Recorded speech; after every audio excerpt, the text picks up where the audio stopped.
Soni mobile repairing and video mixing centre Maa Durga चौक कदमा है। हमारे यहाँ शादी विवाह का वीडियो उचित मूल्य बनाया जाता है। प्रॉपर मिस्टर सोनू कुमार सही। Mobile number 9693828938।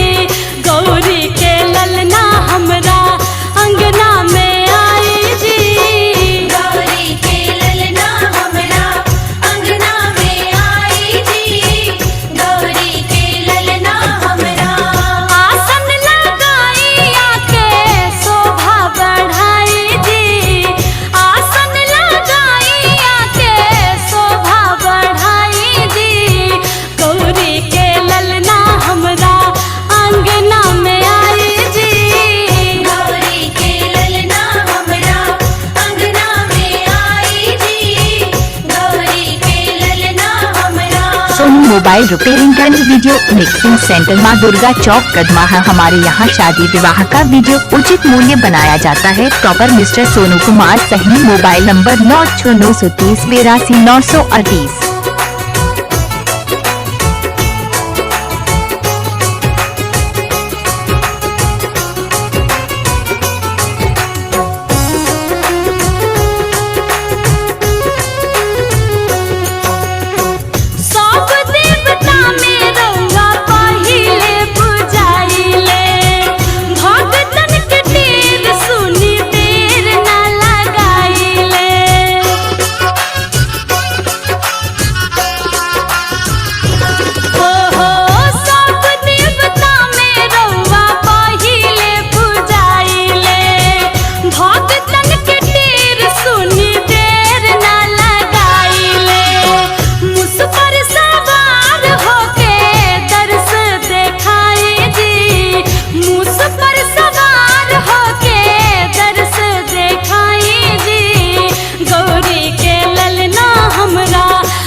Soni mobile repairing and video mixing centre Maa Durga चौक कदमा है। हमारे यहाँ शादी विवाह का वीडियो उचित मूल्य बनाया जाता है। प्रॉपर मिस्टर सोनू कुमार सही। Mobile number 9693828938।